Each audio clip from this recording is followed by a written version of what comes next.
Hey, everybody, assalamu alaikum, and welcome back to another edition of Nothing But the Truth with Brother Jamil. and Sister Tisha. We are glad to be with you this evening. We're going to get right into the program. We pray that you are blessed and your family is blessed. And we open this program before we come on the air, and sometimes we say it right now, but we're doing this in the name of Allah. We're doing it in the name of the Most High God because we want to serve and be of service to his people. I'm going to say a brief word of welcome. Then I'm going to turn you over for some brief housekeeping, and I'm going to get right to our guest. The housekeeping comes from the world's most beautiful and accomplished co-host in this entire planet. It is Sister Tisha.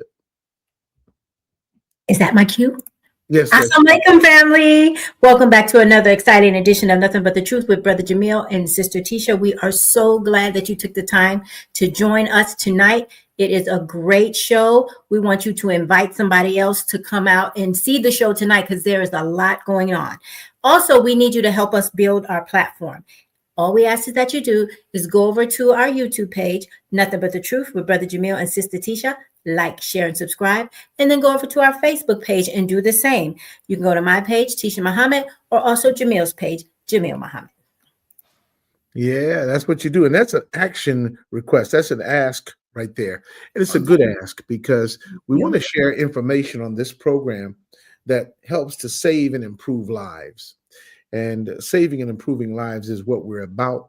In fact, there are a couple of announcements, some events, right, Tisha, that are coming up this month that you all need to know about that are happening right here in our headquarters in the Nation of Islam and all throughout the Nation of Islam by extension. You know that November 29th will be marking the 90th birth anniversary of Mother Khadija Farrakhan. Look at her, beautiful as always. But Mother Khadija's 90th birthday is coming out this year. And I'm telling you, we are going to celebrate with her in Chicago. And Sister Tequella and Sister Tisha will be telling you more about this later on in the broadcast. There's going to be virtual participation. There's going to be all kinds of great stuff going on. So don't miss that. And we'll give you a little bit more of an announcement later in the program. Welcome, everybody. And they're first in the building, elbowing people in line and struggling to the front of the line. Is our dear brother and from the Rockwell radio show, DJ Rockwell. He said first in the building. Welcome. Want to welcome Brother Lamar. He's assalamu alaikum. Welcome and walaikum salam to you, my dear brother. Sister Patrice is with us. Hey, family. It's always good to see you, Patrice. And that was Trisha. Mm-hmm. Let me get these glasses fixed because a little smudge on them. That's okay. That's okay. Mm-hmm. And the pizza man is here, Brother Harold Muhammad from Greensboro, North Carolina, Mosque number 92. Shout out to you, Brother Harold, and a belated blessed born day. Sister Gina Tay Muhammad from Dallas, Texas. Yeah. Assalamu alaikum. She loves Sister Tequella. Brother William is here. Hey, Pinky Toe, what's happening, brother? Did I say that? I didn't mean to say that on the air. Wow. Okay. Brother William is here with us from Oakland, my dear brother. And of course, Cornbread is with us as he is every week from Dallas, Texas. Brother James, walaikum salam. And there's so many folks coming in the room. I know that you're going to all get a chance to file in, get your messages heard, get your questions answered. But tonight is one of the most important programs we have ever presented here at Nothing But the Truth. As a viewer of this program, you are entitled to the best information and inspiration that you can possibly get. And we're committed to bringing that to you every time we come before these cameras. So tonight's guest, I want to tell you about, you know who she is. You saw the promotional material, and we're about to bring her forward. She is Sister Tequella Muhammad. I'm going to spend some time in her bio because there may be something that you need to know that she can help you understand. And she's a patient and clement and kind sister. She's not impatient and brusque and rude. She listens and she responds. I just want to tell you about her. She's a dedicated disaster preparedness educator, author, and entrepreneur. She's committed to equipping families and communities with the knowledge and resources necessary for survival in emergencies, right? We need to know that. She's a devoted wife and mother of 7 children, a proud sister in the ministry class. Shout outs to all the ministry club. I have to do it. And a lover of food and reading, right? As the founder of Ark Survival Surplus, Sister Tequella provides essential survival items at low cost. She facilitates preparedness workshops in churches, libraries, and community centers, and shares vital disaster readiness strategies online. She's written or authored 2 books: Disaster Readiness for Children. Think about how important that is. Hmm. And Disaster Readiness 3.0, both designed to empower individuals, especially women and families. And we'll come back to that in the discussion, with practical steps to stay prepared in times of crisis. Sister Tequella specializes in survival food preparation, teaching families how to store, preserve, and prepare nutritious meals during emergencies. Using long term food storage, rationing techniques, and off grid cooking techniques. Right.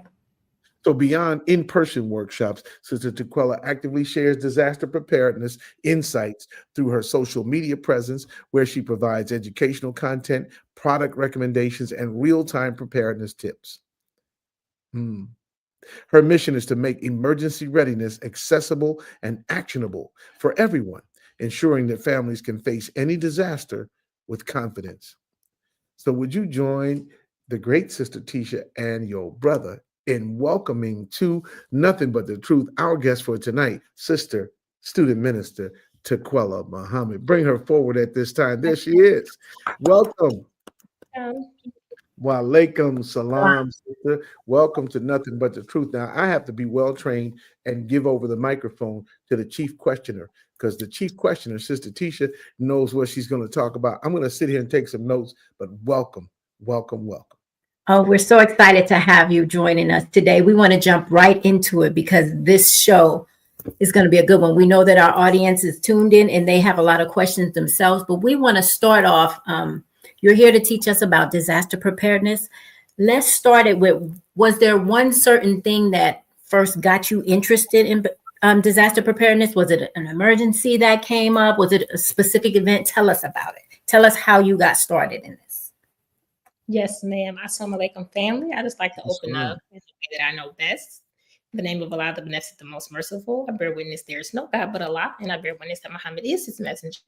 And I just like to thank you all for allowing me this opportunity to be on the show. And I like to shout out Southern Region, Moss 15A Atlanta. I like to shout us out. Okay. Praise be to Allah.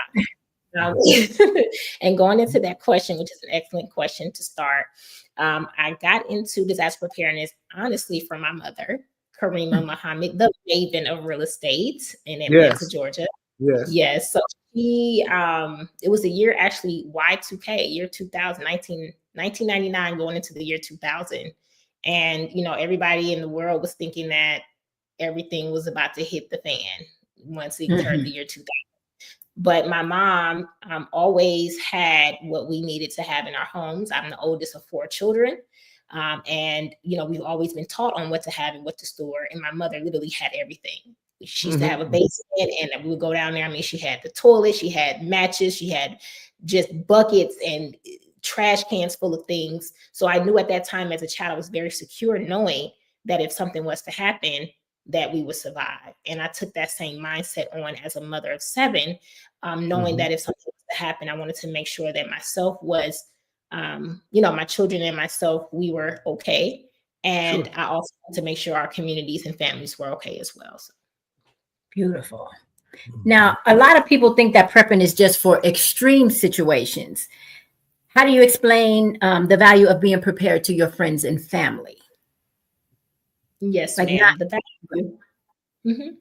The value of being prepared. They have multiple things of preparedness. One of the biggest things that I take away is it's better to have it and not need it than to need it and not have it. Preach. That has always been vital, because a lot of times we think that we don't need things, or we just think that we're going to be able to get it when we get it. We don't understand that when a disaster happens or an emergency happens, it's already too late. So we want to take things serious in this hour and in this time by having what we need, because it does save lives. you don't have the knowledge of certain things, you don't know, you don't have food in your house, and the water system go down. It may not even be something real big. It could be a temporary setback. Your water system is contaminated and you don't have not 1 gallon of water in your house. That leads to panic. And if you have hundreds of thousands of people in the same situation, everybody's running to the store to get water at that time. If you already have water, you're less stressed. You're not even thinking, you don't even have to leave the house because you're like, we're already good right now. We're going to make it through this small emergency. So just imagine it on a grand scale. Right. Okay. And that's important to know. It doesn't have to just be doomsday that you're preparing for. You just want to be prepared at all times. It could be a power outage, which could last a few days. What are you going to do? Okay, good to know. Good to know. Tisha, may I ask just a quick follow-up? You talked about being ready as, I guess it's a state of mental preparedness, psychological preparedness. How much of a part of your message is that aspect of the question? Like how do we get mentally, intellectually, spiritually ready to handle all these fluctuations? Someone just asked me that question as well. They was like, what do you think is the most important aspect of disaster preparedness? And my answer was your mental, your spiritual part is the most important, because if you're not mentally sane, do you really think that you'll be able to make it through a disaster? Do you think that you'll have the emotional stability to be able to get through that? We know that, the levels of stress that goes up with a disaster. A lot of times the initial impact of a disaster kind of shakes us all and rocks us to our core. But then once that subsides, it's like, okay, now what do I do? But if you're not mentally capable, then anything can happen. You have people who will kill their families because, they think that the food is going to be gone, or they don't have the ability to feed their family. They don't think, okay, let me go plant something, or let me have some things in my home already, or let me go ask a neighbor. They go right to the extreme sometimes. That's mentally unstable. So you want to make sure that you're thinking about these things, you're going through these things. And a lot of times when we're preparing ourselves by studying, we're not as stressed. And I bear witness to even being in different disasters that I've been in. Even the most recent one was a power outage in the middle of winter, for a couple of days. I did not have any panic at all. Like, I didn't even flinch at all. I just was like, we got this. We had to turn on a fireplace, thankful to have that. But there's times when I didn't have a fireplace. How do I get through that? So I was able to get through that, but I didn't stress. I just said, okay, what are we going to do to get through this situation? Where are we going to sleep? How are we going to do this? You're already preparing yourself. So you want to walk through different scenarios, but you're mental. You have to have a connection to Allah or God. You have to have faith in that hour to know you're going to make it through whatever is happening. That's the first thing. And then you have to have some patience to know that it's not going to last forever. It's a temporary thing right now. How are we going to get from point A to point B? And that's all it is. Once you make up in your mind that, then it doesn't seem as hard to get through. But if you go straight to 100 or straight to 10 or straight to see red, you're not going to be able to make that. Wow. You're watching Nothing But the Truth, and our guest tonight is Sister Student Minister Tequella Muhammad from Atlanta, Georgia, one of America's most prominent preparedness experts.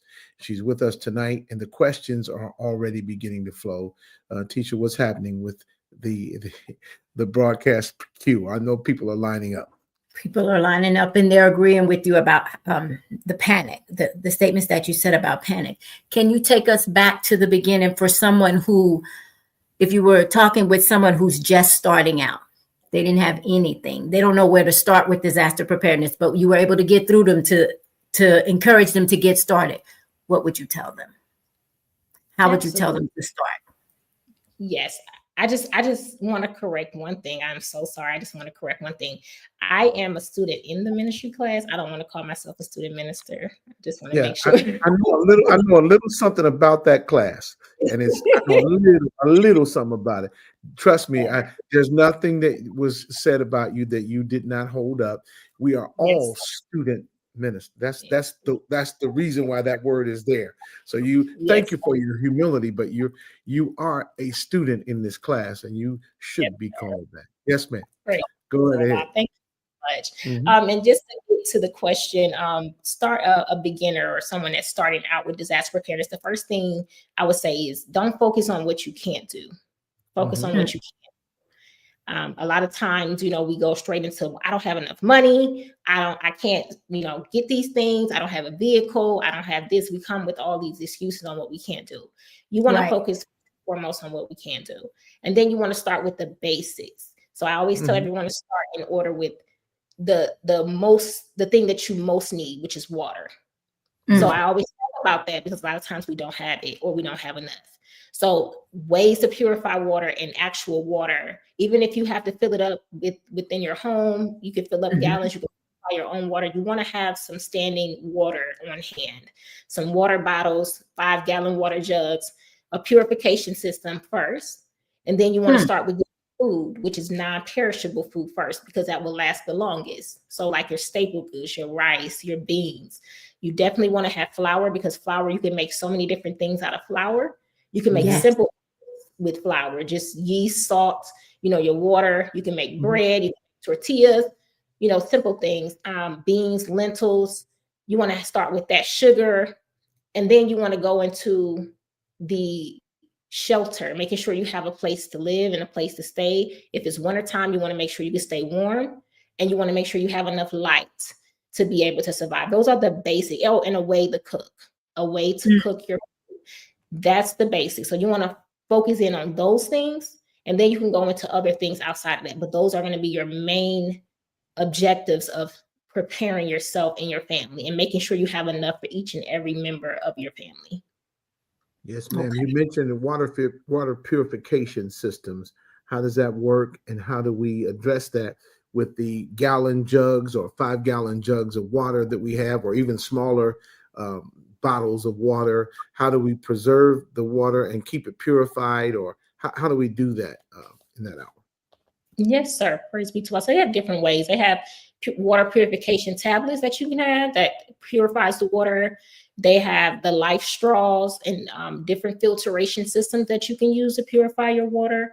You can use, that's the last resort, a couple of drops of bleach. I know a lot of people are like, oh, I don't want to put bleach in my water, but we're talking about cases of survival. If you have to survive and you have zero water, and the water that you do have to drink needs to be purified, then you can add a couple of drops of bleach to a gallon of water, and not a whole lot, just a couple of drops to be purified as best as possible. It's not going to take out everything, but it's going to make it at least drinkable so that you can survive, so you're not dying of dehydration or not having what you need. And then you can also buy, again, those different type of purification systems that you can put on your faucet or on your refrigerator, where you're able to purify your water, and then you can fill it up yourself if that would be cheaper for you. And worst case scenario, you can go out and buy water if you need to, or you can even go to different reserves that allow you to fill up your jugs of water for free. If you know someone that has a well, you can fill up those as well. But the biggest thing is just making sure that you have some items of water in your home. And of course, the saying is 1 gallon per person per day, because 1 gallon of water, you're using that for everything, not just drinking, but you're using it for drinking, you're using it for cooking, you're using it for sanitizing, and you're using it possibly to wash your body if you can. So imagine 1 gallon of water, you're trying to stretch that for all of that. So that's just very, so it depends on how much water you have and how long you want to survive. But at the same time, when it comes to survival, we're not going to be drinking water the way that we do now that we have it freely. So we know we're not going to need as much, for that time, because we're going to it out a little bit more when it comes to survival. Yes, ma'am. Well, thank you. I have heard that tip on being able to purify your water with bleach, right? With just a few drops. But I was told too to make sure you get the bleach that's unscented. You know how all the bleaches now, have you heard that has the lemon scent, the fresh scent, and all that? So when we buy bleach, we always get just the plain. Just in case. One, I don't know where they came up with that one. Just get the regular 4 ounce bleach. Don't have nothing else in it. Not the splash list, not the lemon, nothing. You need water plain.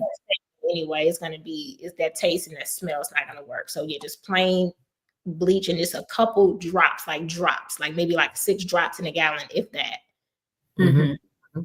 Oh, this is a nice comment on screen right now. Thank you, Brother James. Purchase sardines. They're small but very nutrient dense. And then, of course, those of you in the Washington, D.C. area who follow the go-go community, you know sardines and Navy beans. Huh? Sardines. I'm just saying that's a part of the survival strategy, and we're glad to bring that to you. Thank you, Brother James. Okay, so we talked about water.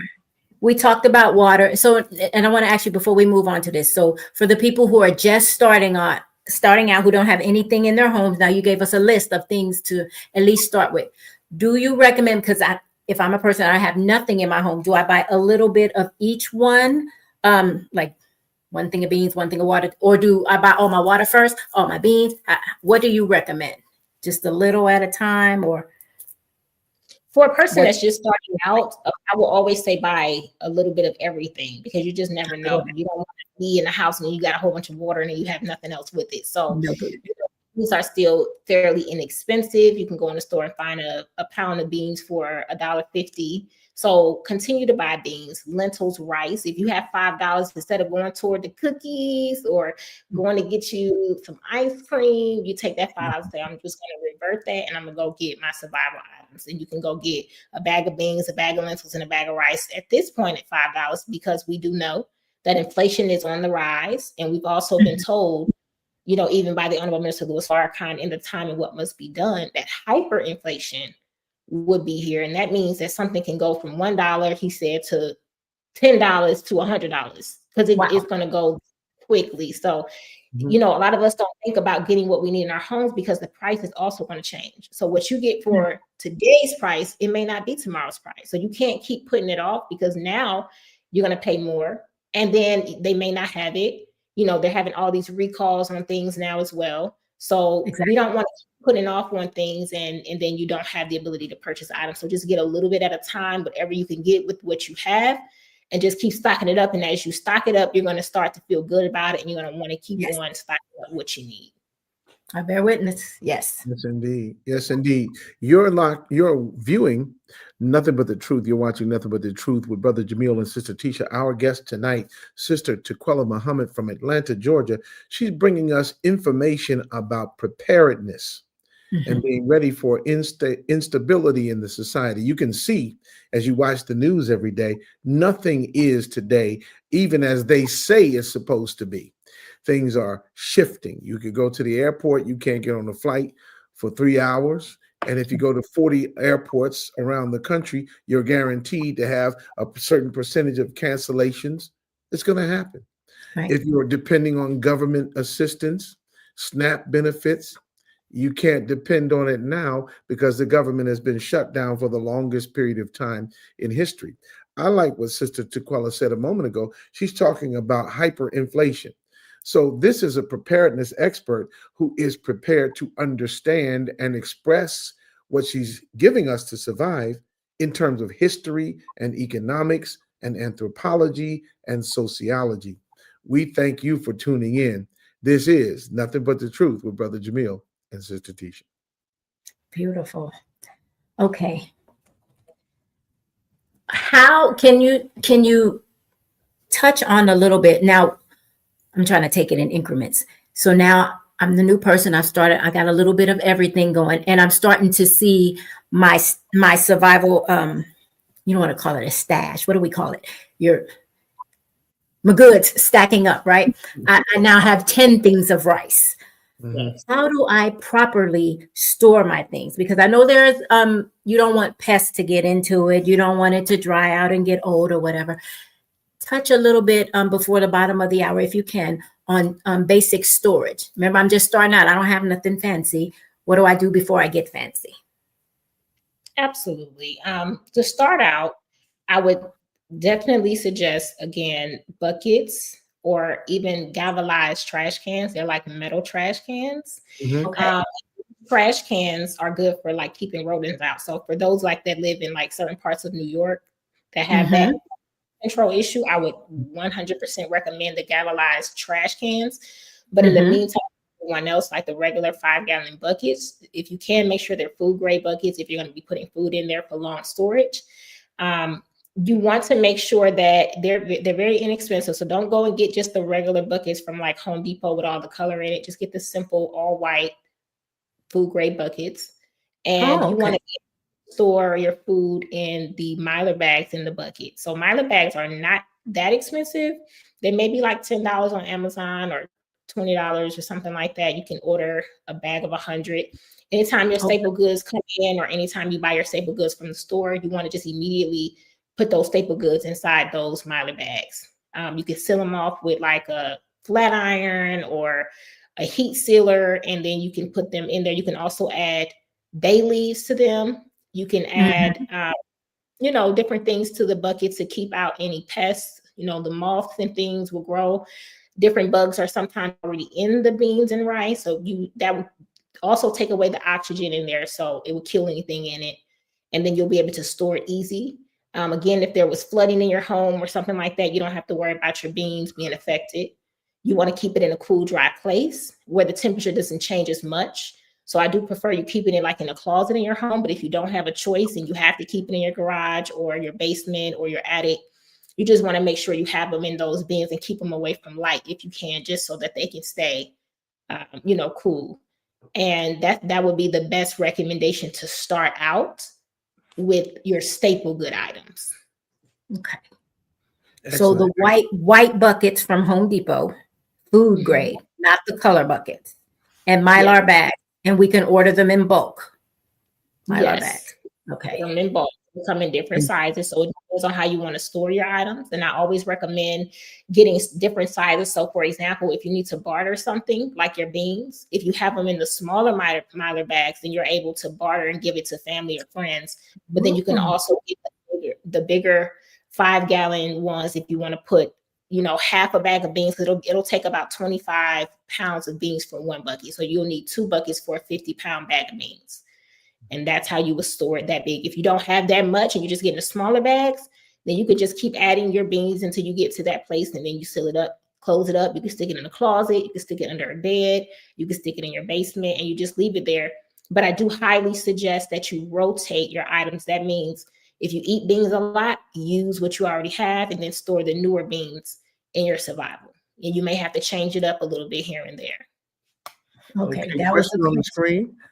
Question on the screen. Assalamu alaikum. How often should we check the stored goods in the 5-gallon buckets?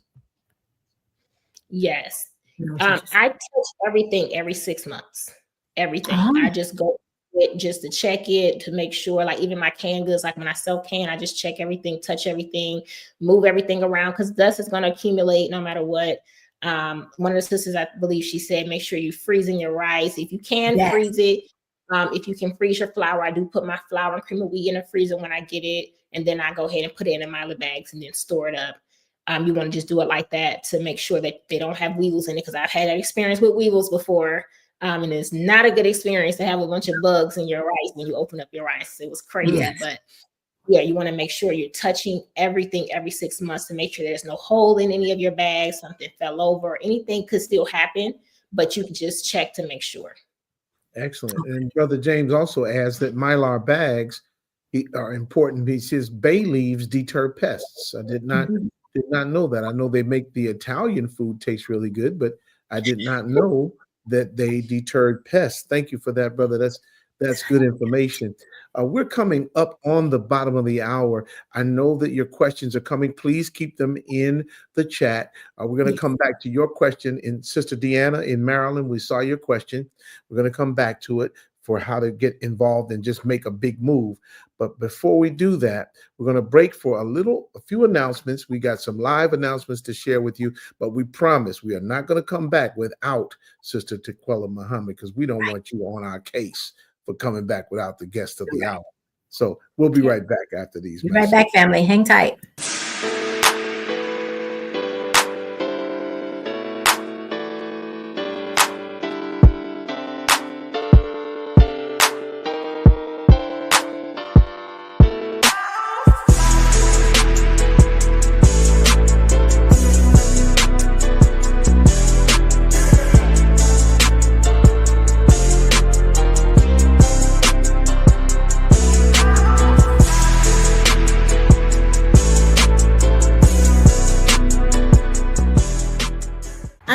Assalamu alaikum, family. Assalamu alaikum. What are we saying? What are we doing? Woo! Assalamu alaikum, family. Assalamu alaikum, family. Assalamu alaikum. We want to thank you for taking the time to tune into Nothing But the Truth with Brother Jamil and Sister Tisha.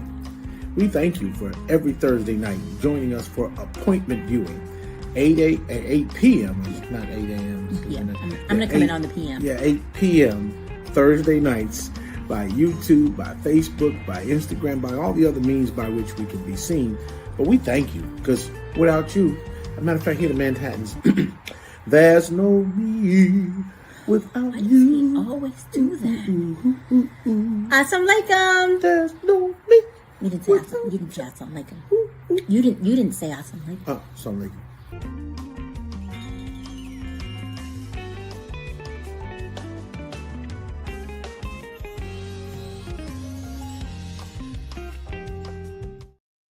I'm sure somebody's going to go in the chat and ask the expert tonight, ask Sister Tequella, how important it is to sing to your wife during a period of extended isolation. Don't ask for the love.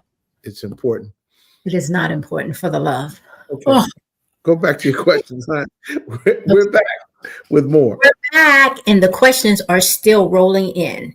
So one of the brothers, let me find it. It's the great brother Errol, my favorite. Hold on. Yes. Wants to know, what type of supplies would you recommend for times of elimination? I think that's like you. I think he's asking like if your water was off or what have you. And what he means is, how do you go to the bathroom when you got no water? Yeah. Mm-hmm. Yeah. So Latrice put it in the comments as well. Bags, the kitty litter in the bucket is excellent. I always recommend that. They also have like bucket toilets that you can like snap onto the bucket, and it actually holds up to 500 pounds. I actually tested it with someone. So it kind of just like a toilet lid where you can sit on it. Mm-hmm. I had to balance, but it's better than just trying to squat somewhere in the wilderness. Right. But yeah, you'll take that trash bag, throw that kitty litter in there, and sometimes they have this stuff called poo gel. You'll also put that in there if you have it, and then that'll help contain whatever you do, get rid of the smell. You take that bag, tie it up, and then you throw it out, or you bury it somewhere away from the home and away from any water systems or anything like that. Mm-hmm. That would be the best. I always recommend, like when you're having your survival kits in your car, that you put your supplies in the bucket. You put your supplies in the bucket, so you have your home kit and you also have a car kit. I recommend putting your everything in that bucket, and then having the toilet lid close it for the toilet, and having that so if you ever need to go to the bathroom and you can't stop, you're on a highway. Imagine it being the dead of winter and you're stuck and you can't move. You want to be able to have access to something to be able to eliminate that waste without having to get out your car if you need to. Or children travel. It works. Trust me, I've had to use it for my children when we traveled out of town if we didn't want to stop, and the younger ones, of course, it works. Praise be to Allah. Thank you. I joined Brother Earl in thanking you for the thoroughness of that answer. I'm trying to write notes. You see me looking away from the camera. It's not that I'm averse to showbiz and I don't want to be a star. What it is that I'm writing down notes to make sure that I can get all the things that we need to make sure that we're safe. And we really appreciate you being with us. We've been joined by our music director, Brother Gary Muhammad, out there in the bustling metropolis. Bloomington, Illinois. Brother Gary, we love you too, and we certainly are very, very glad that you're with us. Sister Latrice is offering good things. I wanted to revisit Sister Deanna's. Let me find it. You can find it in the chat because she was asking a question of Sister Tequella that many people may want to ask. What about people who have the means to go do that? Assalamu alaikum, sister. Where can we get a full survival kit? Possibly several of them. Yes, ma'am. I mean, it all depends on what you're looking for and your family size. I do make kits. I also give you a list of things that you can just get to make your own and show you where to get the items from. You can shop online to get them. You can build it yourself, which would be the cheaper way.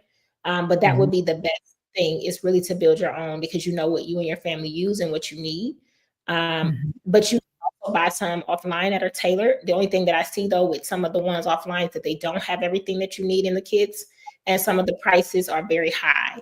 So to me, build your own, because again, if you have children with special needs, or a husband that, may take medication, or you got a family member or a mother or something that maybe need insulin or things like that, your bag is going to be tailored different. So you want to be able to get the things that's tailored for you all, but start with the basics. You start with your food package, your dehydrated foods or your freeze-dried foods, your water, your first aid, your clothes, and then you put any other additional items that you need in that bag. That would be the cheapest way, especially if you need a lot of bags. But if you just don't want to build it, or you just don't have the time, you can reach out to me and I will assist you with making those bags for you. Yes. And on the crawler is her website. And let me now put her email. Bear with me just a moment. www.arcsurvivalsurplus@gmail.com. Arc Survival Surplus.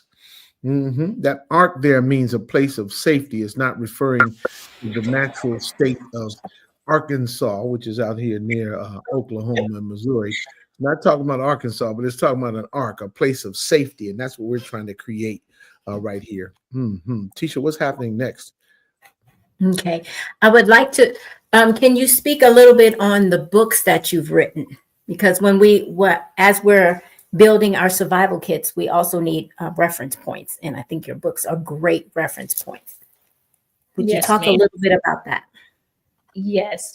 So the first book was, that's the second book, but that's a disaster preparedness for adults. Looks like we'll go to the children's book. So this one is a readiness for children. It's okay. This was my first book that I wrote, and it was illustrated by Sister Amira Muhammad of Memphis Mosque. I believe Mosque number 55 or 56. That's right, 55. Yes, I get the numbers mixed up. But beautiful young sister. I just gave her my vision, and she illustrated exactly what I needed for the book. I worked at MUI, and at MUI, my class that I taught there was disaster preparedness. Children as well, and they were so excited, so happy to prepare for disasters. And we made first aid kits, we made go bags in the class, and it actually prompted the parents to want to prepare. And I said that the children are always listening, and they're always thinking. They're great and amazing thinkers. And so I put that in the book as a visual so that the children understand what's going on and that they can also help, because we can't leave the children out. Because again, if something happens to us, you don't want your children to just be sitting here and not know what to do. You don't want your children to be orphaned and then they don't even know how to heat up food, or they don't know how to walk a long distance or find a flashlight. Make sure that they're in on preparedness. So this is just a basic illustrative book to teaching your children how to prepare for disaster as well. And at the end of the book, it has a disaster preparedness list in it so that they can also help you to gather the things that you need for your family. Excellent. Excellent. That is really great. And I really thank you for, you're talking about go bags. You're talking about preparation. You're talking about keeping your automobile at least a half tank all the time. You're talking about making sure, and Brother Lamar asked this question in the chat there on YouTube, I believe it is.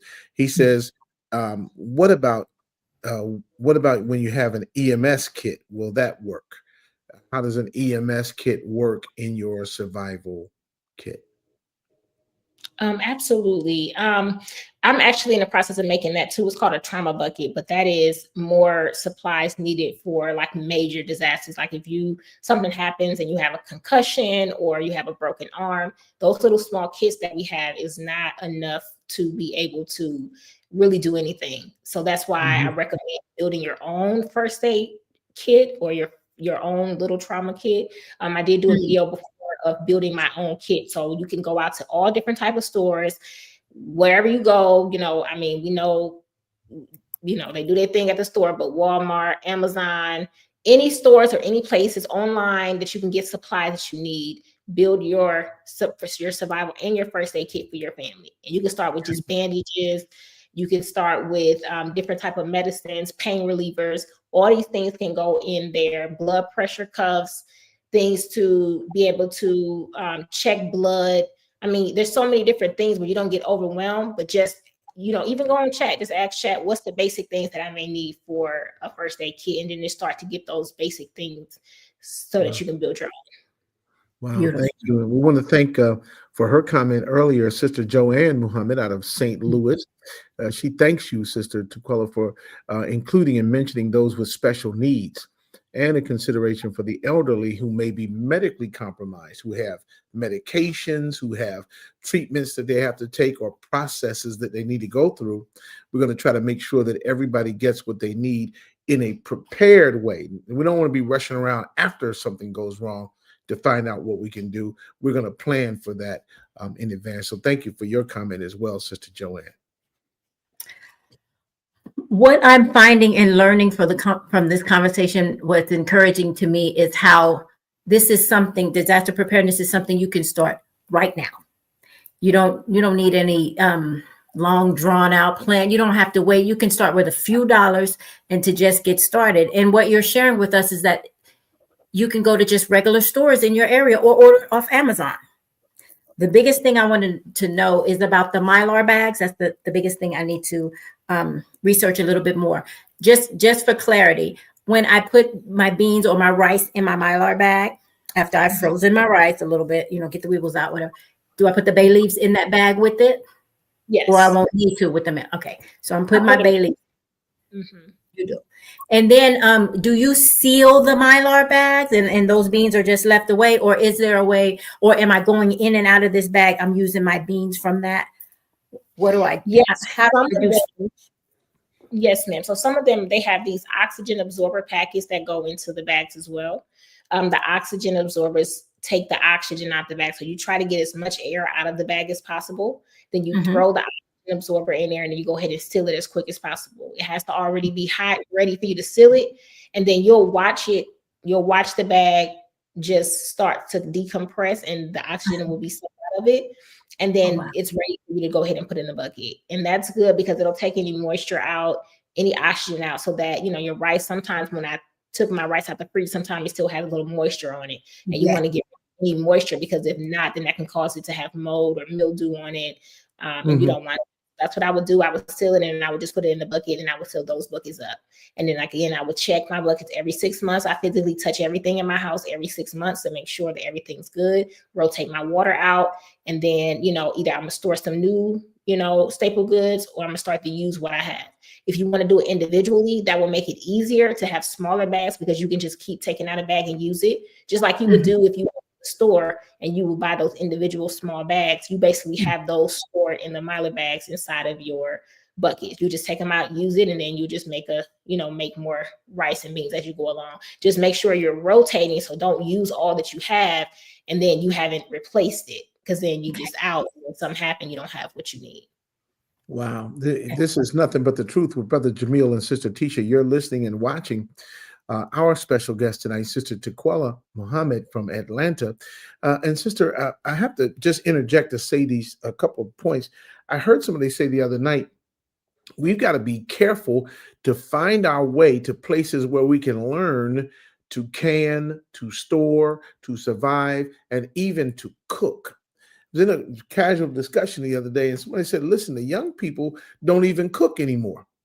Because in the old days, you had to know how to take out a rolling pin and roll out some dough and then take a can and tin can and put it there and make a biscuit, all that stuff that people don't do anymore. And learning to do that is important. And so I know we're going to address that, but I wanted to also say, it seems to me that if you love somebody, you help them prepare. Yes. That the most romantic thing you can do for your wife is not to buy her some stilettos, because she cannot put them in her go bag. Okay. She cannot put them stilettos. I don't care if they Jimmy Choo or Manolo Blahnik. She cannot put them in the go bag. Get her some flats that's going to make her feet comfortable while y'all are walking a great distance. When you all are sitting down, find a way to get that conversation about survival and preparedness, and you'll see the light come on in each other's eyes. You know, you'd be looking at each other. He's so prepared. He's so prepared and everything. Ooh, I like to. And you'll be looking at her to my dad, girl. Let me talk about your sternos and your Bunsen burners and whatnot. The beans you got. Let me talk about the beans. See, that's gonna be the real romance. Wait, what I tell you. Watch.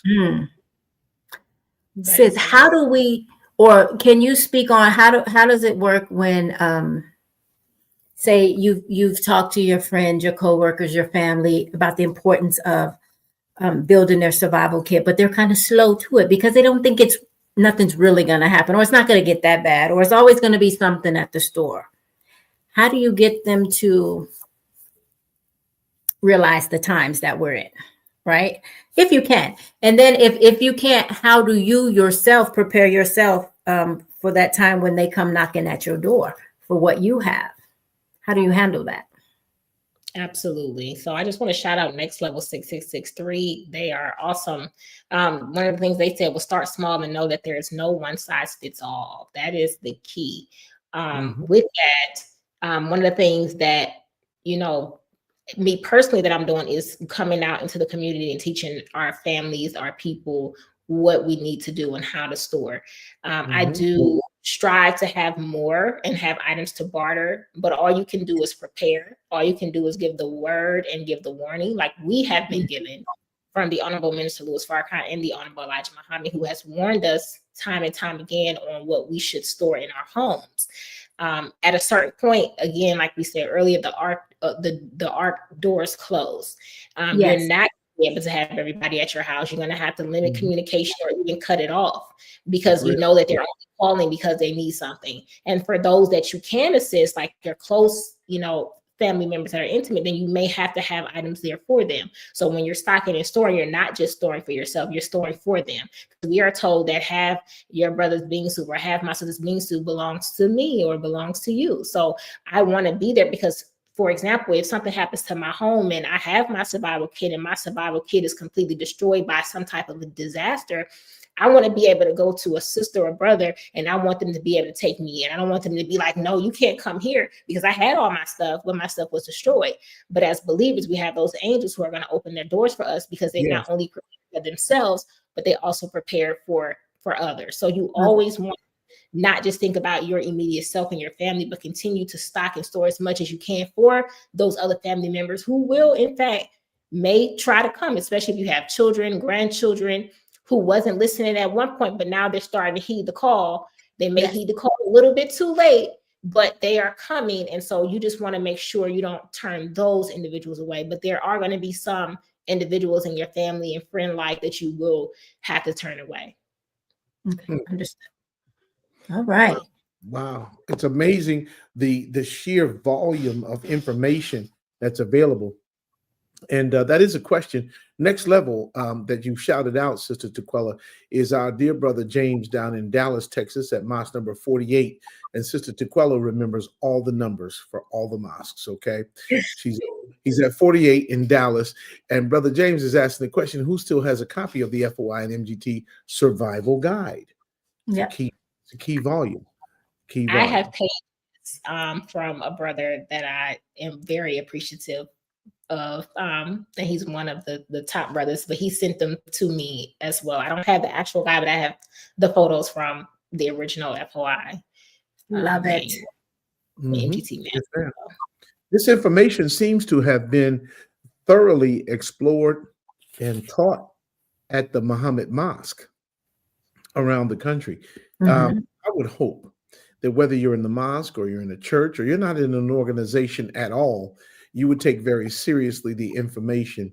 And if you can show it on the crawler again, visit this website, visit this way to contact Sister Tequella and her team, go to arcsurvivalsurplus@gmail.com. arcsurvivalsurplus@gmail.com. This is not, at least not yet, it's not a matter of life and death. It's a matter of life. Let's keep it from being a matter of life or death. We want to make sure we prepare as much as possible for the eventuality that seems inevitable. that America is falling and falling right in front of our eyes. Her website is being shown now. www.arcsurvivalsurplus.org. At the website, we can order the books, right?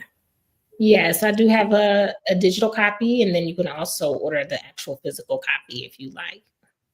Beautiful. Okay. Yeah. And while the questions continue to roll in, we're going to try to get to everybody. It doesn't look like we'll be able to get to every single question. At around 10 minutes to 8 or 10 minutes to 9 on the East Coast, if things are getting really hot and the guest is really cooking like we're doing tonight, Sister Tisha and I have been known to ask a guest to come back. We will ask guests to do a part 2. We will do it. Yes, sir. Before we go, if we can touch on a little bit, Brother James has another question.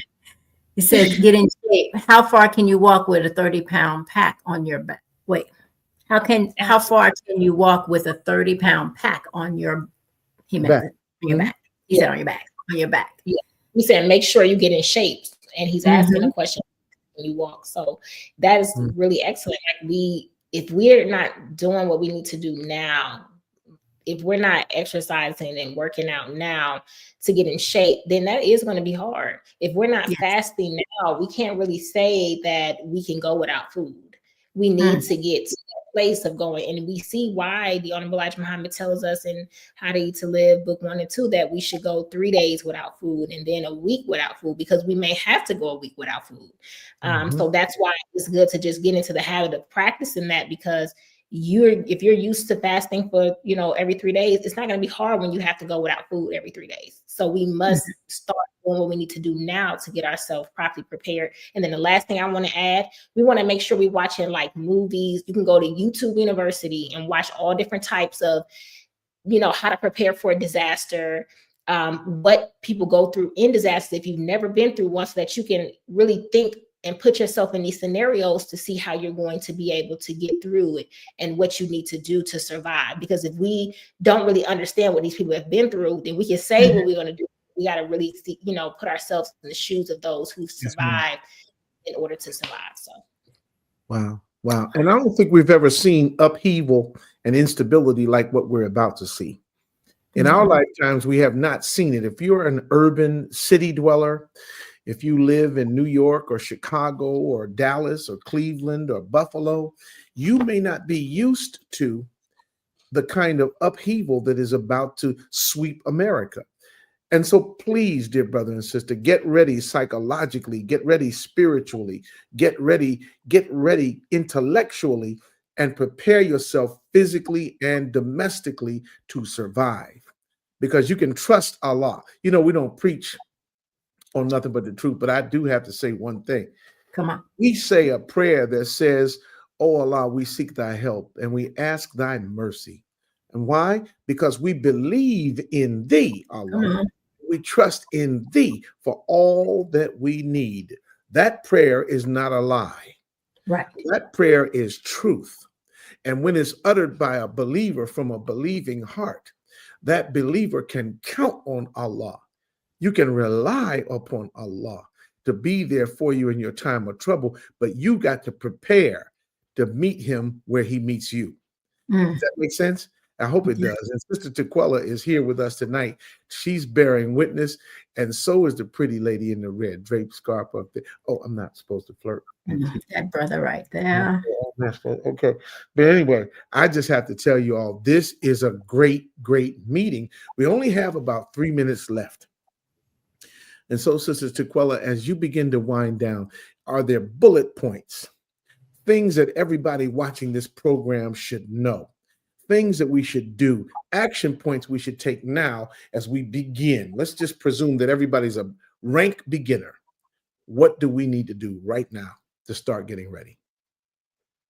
Start today.